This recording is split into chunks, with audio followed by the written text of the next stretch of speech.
நடிகர் சித்து அண்ட் ஸ்ரேயா பற்றிய ஒரு குட் நியூஸ் வெளியாக இருக்கு. இதை தெரிஞ்சுக்கிட்ட பலரும் சித்துவுக்கும் ஸ்ரேயாவுக்கும் வாழ்த்துக்கள் சொல்லிட்டு வராங்க. நடிகர் சித்து அண்ட் ஸ்ரேயா 2 பேரும் காதலிச்சு திருமணம் செய்தாங்க. அண்ட் இவங்க திருமணம் எனும் சீரியல் நடிச்சாங்க. அந்த சீரியல் ரொம்பவே ஃபேமஸ் ஆனிச்சு.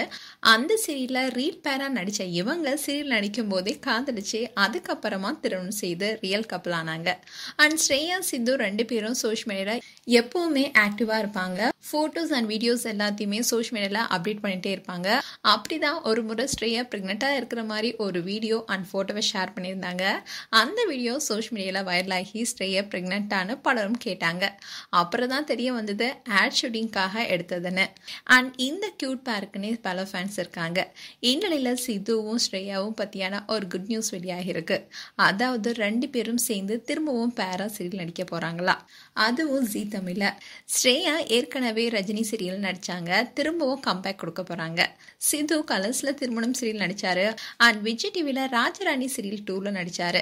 இப்போ சித்து சீரியல் எதுவுமே பண்ணல. இந்நிலையில இப்போ ஜீ தமிழ்ல சித்து அண்ட் ஸ்ரேயா சேர்ந்து நடிக்க இருக்காங்க. அந்த சீரியல்ல இன்னொருத்தரும் செகண்ட் லீட் ரோல்ல நடிக்க இருக்காரு. அவரு பேரு நாகராஜ். இவர் யாருன்னா டான்ஸ் ஜோடி டான்ஸ்ல சரண்யா கூட பேரா பண்ணி ஆடி இருப்பாரு. இந்த ஷோ மூலியமா ரொம்பவே ஃபேமஸ் ஆனாரு. அண்ட் நாகராஜும் இந்த சீரியல் நடிக்க இருப்பதனால பலத்த எதிர்பார்ப்பு இருக்கு.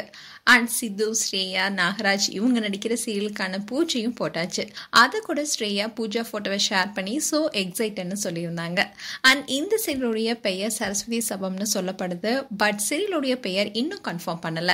அண்ட் கம்மிங் ஆகஸ்ட் 1ல இருந்து சீரியலுக்கான ஷூட்டிங் ஸ்டார்ட் ஆக இருக்கு. அண்ட் ரியல் கப்பலான சித்து ஸ்ரேயாவை சீரியலை பார்க்க பலரும் வெயிட்டிங். அண்ட் இவங்க மீண்டும் ஒன்னா நடிச்சா எப்படி இருக்கும்னு கமெண்ட் செக்ஷன்ல சொல்லுங்க.